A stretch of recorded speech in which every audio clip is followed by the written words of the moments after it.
যারা সন্দেশখালি নিয়ে এত কথা বলেছে, আমি দেখুন আপনাদের একটা কথা বলবো, আমার মায়েরা এখানে উপস্থিত আছে।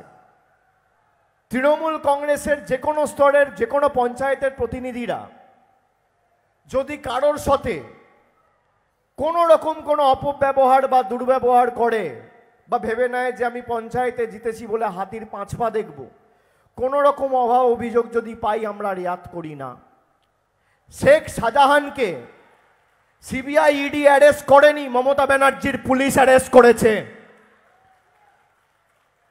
সুদীপ্ত সেনকে ইডি সিবিআই অ্যারেস্ট করেনি, মমতা ব্যানার্জির পুলিশ অ্যারেস্ট করেছে।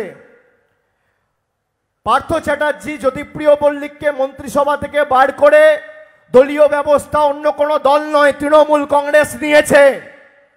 আপনি দেখান তো সিপিএম 34 বছর ক্ষমতায় ছিল, একটা সিপিএম এর নেতা অ্যারেস্ট হয়েছে? আপনি দেখান বিজেপি প্রায় 17টা রাজ্যে ক্ষমতায়, বিজেপির একটা নেতা অ্যারেস্ট হয়েছে?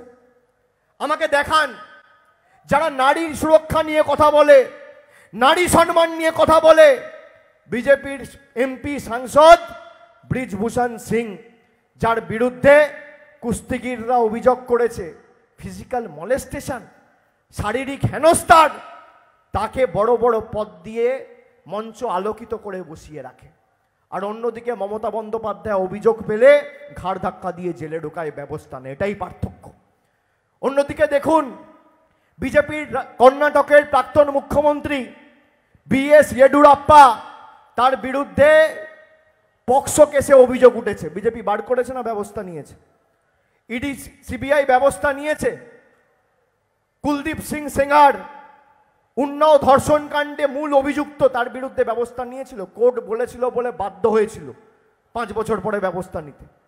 এরা নেয়নি। যাদের টিভির পর্দায় নির্লজ্জের মতো দোকান কাটার মতো খবরের কাগজে মুড়ে টাকা নিতে দেখা গিয়েছে, তাদের দলে ঢুকিয়ে বড় বড় পদ দিয়েছে। এটাই বিজেপি। আর অন্যদিকে তৃণমূল কংগ্রেস যদি মানুষের সাথে কেউ দুর্ব্যবহার করেছে, ন্যূনতম অভাব অভিযোগ পেয়ে খতিয়ে দেখে তার সত্যতা প্রমাণ হয়েছে, আমরা দলমত নির্বিশেষে আমাদের ব্যবস্থা, আমাদের রাজ্য সরকার, আমাদের পুলিশ প্রশাসন নিয়েছে। আপনি দেখুন যারা নারী নির্যাতন নিয়ে কথা বলছিল, অভিযোগ ছিল কার বিরুদ্ধে?